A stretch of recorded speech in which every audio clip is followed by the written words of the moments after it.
A British man who has been recovering in a New Zealand hospital from life-threatening injuries will need to have part of his skull replaced, according to his doctors.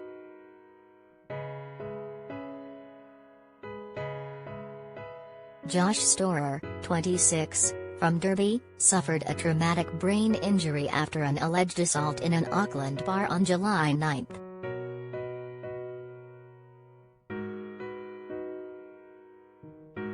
The plumber was rushed to hospital where he underwent extensive brain surgery and was kept in an induced coma for 3 weeks. He needed part of his skull removed in a craniectomy to relieve pressure on his brain.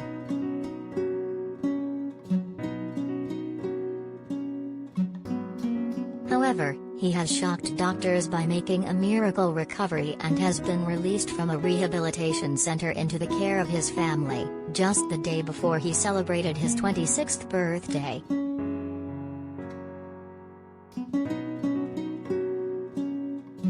Josh's family traveled from Spunden to be with him as soon as COVID restrictions in New Zealand allowed, and they have been staying there since late July.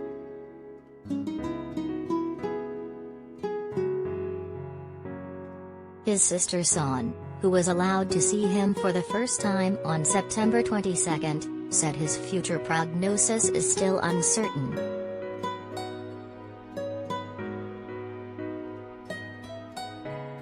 She said, "When we dropped down to level 3 lockdown in Auckland recently, one designated visitor was allowed to go and see Josh each day for an hour, and he and I were finally reunited.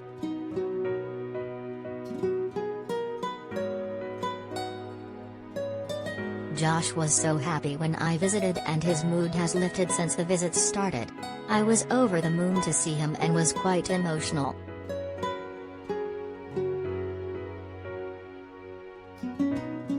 Has progressed really well in the rehabilitation center, although he has had a few falls due to the blood not going to his brain fast enough when he stands up. Has had a temperature and also low blood pressure, his heart beats faster than it should.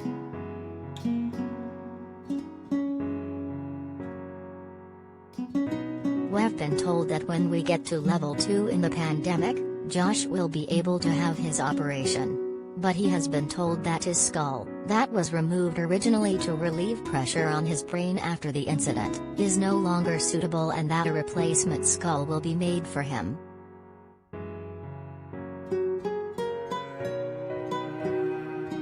The family, including Josh's parents Ian and Dawn, were delighted to have him with them in time for his birthday.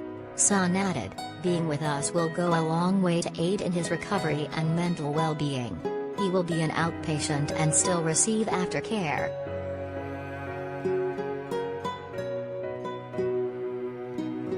"I wouldn't say it's the exact same Josh as before the accident, but I would say mostly.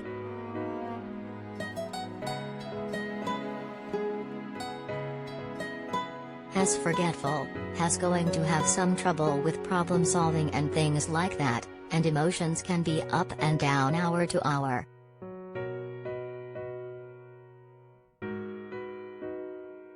In terms of the damage, that's irreversible.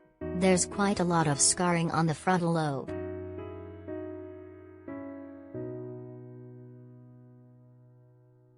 The doctors are shocked that he got this far, to be honest. They told us to prepare for the worst, so to be honest I think it's a bit of a miracle.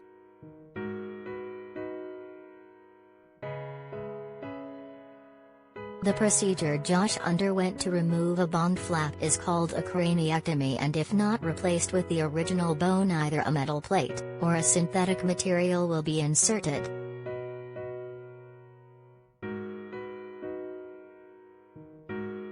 Josh, who had been working on a visa as a plumber in New Zealand for more than 3 years, was kept in an induced coma for 3 weeks following extensive brain surgery after the incident at the Albany bar. His medical expenses are expected to be covered by insurance.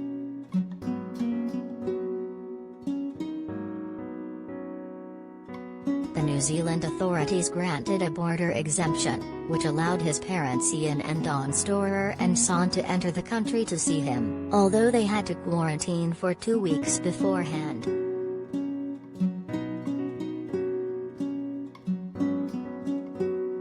His mum and dad finally reached his bedside in time to see him smile after waking from the coma in intensive care in August.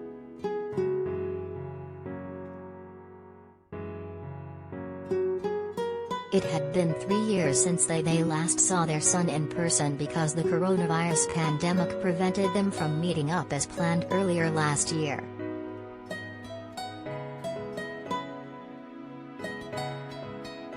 Friends have rallied round the family to raise money to enable them to stay in the country.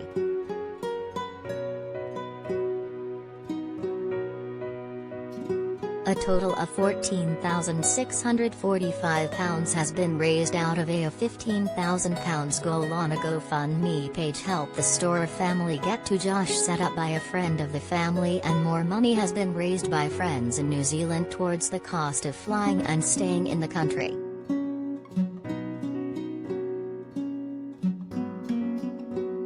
They also organised a charity football match at the Boroash Victoria AFC ground on September 19, which raised £3,522.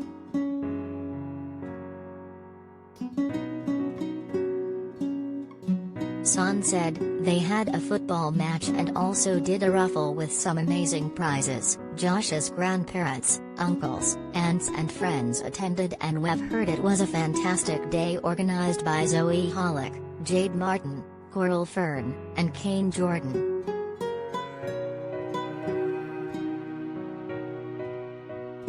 We also want to thank Harley Turner and Lewis Jennison, who did 2 days of haircuts and donated all of their takings to Josh's fundraiser.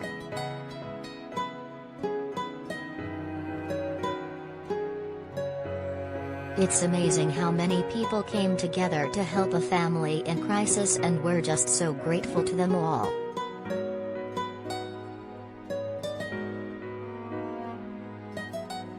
Despite the donations, the family says that there are still a lot of expenses to cover, such as suitable rental accommodation for the next couple of months. And they have also still to hear if they will have to pay quarantine expenses of £6,150 or if they will be waived.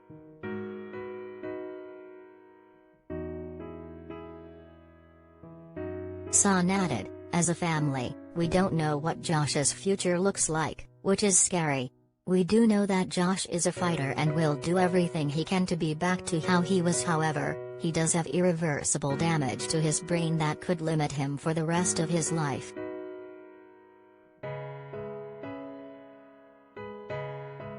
Prior to moving to New Zealand, Josh was a plumber in the UK, after completing his education at West Park School in Spunden.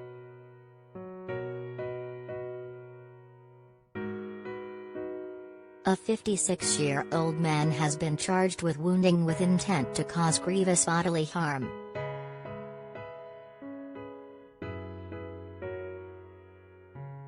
He originally appeared at North Shore District Court on July 15 and will next appear on October 27.